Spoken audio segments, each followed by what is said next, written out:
I'm going to try two different types. Here's a toggle bolt.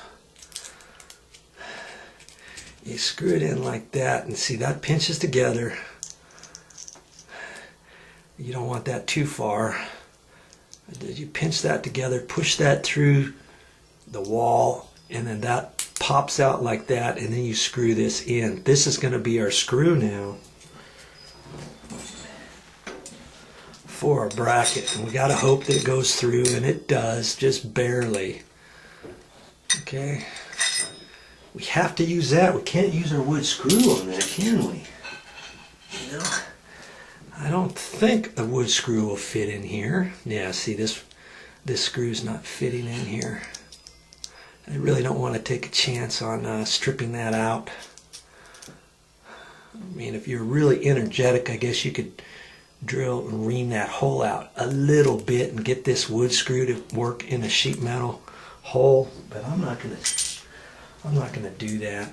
I'm gonna use this right here. Now here's something you've got to remember. Our sheetrock hole has to be that big to where I can poke it through there. And I don't want to make that hole so big around the outside, because you remember there's not much room right there. You see what I mean? Half that distance is more than half the distance from the center of there to that edge. So, or almost close. You see what I mean? Right there. So what I'm going to do is I'm going to ream these holes out a little bit, but what I want to do is, instead of going into the middle, I want to cut out to the inside, and from the top down, from the right side over to the left, not a perfect circle all the way around the hole to where I'm way over there. Then after I put that in, then I can move it over, because the only thing we care about is the screw, right? And the screw is fine right there. So the hole can be over a little bit. It could be offset a little bit. I don't want to take the hole any further than the edge there. The right hand edge, the top edge, the bottom edge. You see what I mean?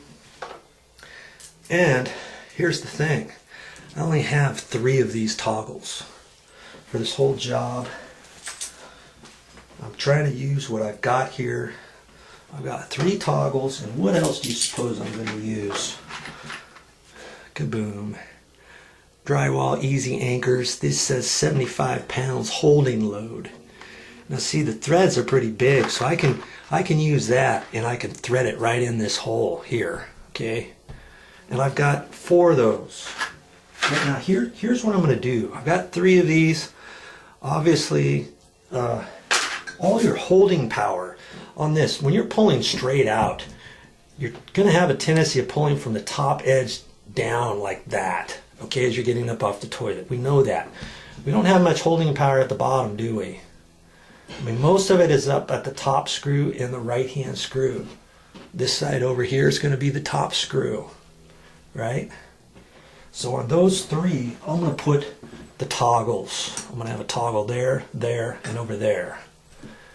Now do you see why I have to cut the hole from the hole to the left, from the hole down, and from the hole down, so I don't get the other excess of this hole off over here beyond the wallpaper?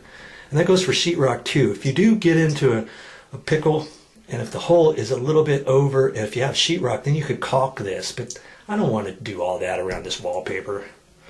Okay, so the top 2 holes here, I'm going to do the toggle, and the top one there.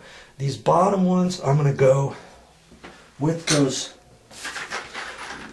these screws here. Now they have other types of anchors at the store that you can buy.